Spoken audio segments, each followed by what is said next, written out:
안녕하세요. 똑똑한 노후TV의 제임스입니다. 대한민국의 기초연금은 만 65세 이상 소득 하위 70%인 어르신들께 지급하는 사회보장제도입니다. 말 그대로 노인들을 위한 순수한 복지제도이지만 그 안에는 많은 모순들이 있습니다. 앞으로는 노인 전체가 기초연금이라는 노후 혜택을 받아야 하는 마땅한 이유에 대해서 말씀드리겠습니다. 먼저 2024년 새롭게 변경된 기초연금의 기준에 대해서 말씀드리겠습니다. 선정 기준은 신청인과 배우자의 소득과 재산, 그리고 부채까지 모두 반영한 소득 인정액이 단독 가구는 213만 원, 부부 가구는 340만 8천 원 이하면 단독 가구는 33만 4,810원, 부부 가구는 53만 5,696원까지 받으실 수 있습니다. 이는 2023년 대비 3.6% 인상된 금액이지만 기초연금 수급 대상은 보편적 복지 기준인 100%가 아닌 소득 하위 70%로 작년과 같은 수준으로 유지가 되었습니다. 자, 지금부터는 기초연금을 노인 전체에게 지급해야 하는 이유를 한 가지씩 말씀드리겠습니다. 그 이유 첫 번째는 기초연금 수급자 선정을 위해서 투입되는 행정 비용입니다. 기초연금을 받는 70%와 못 받는 30%를 구분하기 위해서는 신청인의 소득과 재산, 그리고 부채까지도 모두 조사해서 소득 인정액에 반영해야 합니다. 따라서 각 시군구의 행정복지센터뿐만 아니라 국세청, 법원, 국민연금공단 등 수많은 인력을 충원해야 하고 그만큼 불필요한 예산이 소요될 수밖에 없습니다. 더군다나 만 65세 이상 어르신들의 수급 기준을 보편적이고 상식적이지도 않은 기준으로 순위를 정한다는 발상 자체가 모든 노인들에게 공평한 정책이 될 수가 없는 것입니다. 따라서 만 65세 이상 모든 어르신들께 기초연금을 지급하는 것이 지금 당장은 어려울 수 있지만 단계별로 비율을 높이면서 시정해 나가는 지혜가 반드시 필요한 때입니다. 이는 아동수당 도입 당시 하위 80%에게만 지급하려던 당초 계획을 소득 파악을 위한 행정 비용이 오히려 더 클 수도 있다는 이유로 모든 대상자로 확대 실시했던 것과 같은 논리라고 말할 수가 있겠습니다. 기초연금을 노인 전체에게 지급해야 하는 이유 두 번째는 노인 빈곤율을 부추기는 정부의 무책임한 정책입니다. 최근 보건복지부에서는 기초연금 노인 전체 지급에 대해 연금 재정의 악화와 예산 부족의 이유로 현재 소득 하위 70%에게 지급하고 있는 기초연금을 40% 내지는 50%까지 축소하자는 그야말로 시대에 뒤떨어진 말도 안 되는 제안을 했었습니다. 스스로 선진국에 진입했다고 자평하고 있는 대한민국의 연금 지출은 국민 총생산 GDP 대비 3.5% 정도에 그치고 있으며 이는 OECD 평균 9.2%의 절반에도 미치지 못하는 수준이라는 사실을 대통령과 정부 그리고 국민연금공단에서는 꼭 인지하고 있기를 바라겠습니다.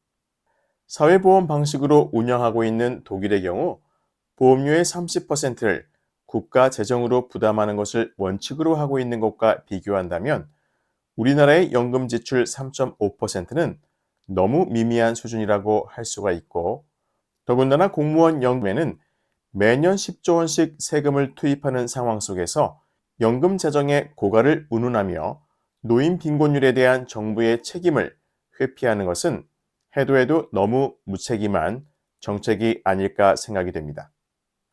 기초연금을 노인 전체에게 지급해야 하는 이유 세 번째는 소득 인정액 계산의 불공평입니다. 현재 소득 인정액 계산 방법으로 기초연금 수급 대상을 선정한다면 젊어서 열심히 일하고 저축해서 안정적인 노후를 위해 연금에 가입한 분들께는 기초연금 수급에 있어서는 그렇게 만만치가 않습니다.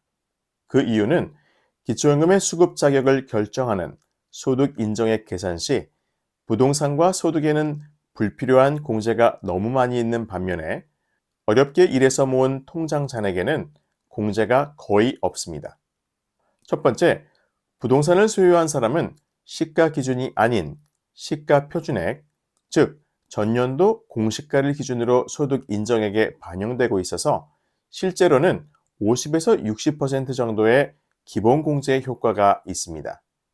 두 번째로는 노후를 위해 점포나 오피스텔 등을 소유하고 임대소득을 받고 계신 분들도 임대사업자 등록 여부와 상관없이 점포 임대는 41.5%, 주택 임대는 42.6%의 필요 경비를 공제받고 있습니다.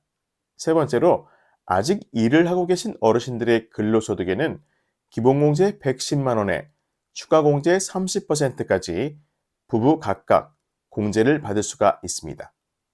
하지만 그에 비해서 젊어서 열심히 일해서 번 돈으로 저축한 재산인 금융재산, 즉 정기예금, 정기적금, 주식, 보험 등에는 기본공제가 고작 2천만 원밖에 되지가 않습니다. 앞에서 말씀드렸듯이 부동산을 소유한 사람은 공시가의 적용으로 50에서 60% 정도 공제해 주는 데다 지역별 공제라고 해서 대도시 특례시는 1억 3,500만 원, 중소도시 8,500만 원 등의 추가 공제를 해주고 있는 데 반해 왜 금융재산에만 이렇게 기본공제를 조금밖에 안 해주는지 그 이유가 궁금합니다. 게다가 국민연금, 개인연금 등 모든 연금소득에는 기본공제가 아예 하나도 없습니다. 오히려 국민연금이 50만 2,200원을 초과하게 되면 기초연금의 50%까지 감액하고 있으니 이것이야말로 너무 불공평한 것이 아닐까 생각합니다. 노후에 똑같은 가치의 재산을 소유하고 있더라도 일반 재산, 금융재산, 연금소득 어디에 투자를 했느냐에 따라서 기초연금 수급 여부가 결정난다는 것 자체가 공정하지 않다는 것입니다. 그래서 현금을 소유하는 것보다는 부동산을 구입하는 것이 유리하고 평생 고생해서 국민연금을 납입하고 기초연금에서는 손해를 보는 것이 아닌 사적 연금을 가입하는 것이 기초연금을 수급하는 데 있어서는 훨씬 유리하다는 말이 나오는 것이 아닐까 생각합니다. 기초연금을 노인 전체에게 지급해야 하는 이유 네 번째는 노후를 책임지지 못하는 국민연금 때문입니다. 유럽의 복지 선진국에서 노인 빈곤율 문제가 심각하지 않은 이유는 공적연금 제도가 이미 100년 전부터 도입이 되어서 대다수의 노인들이 그 혜택을 보고 있기 때문입니다. 대한민국의 경우는 국민연금 제도가 1988년 처음 시행됨으로써 2020년 기준 국민연금 수급률이 38.3%에 그치고 있고 평균 수급액도 월 63만 원 정도에 불과합니다.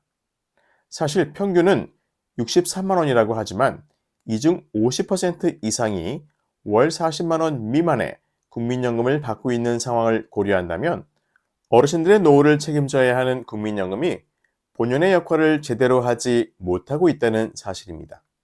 오늘 말씀드린 것처럼 기초연금은 노후 생활 안정을 위한 노인수당이자 사회수당입니다.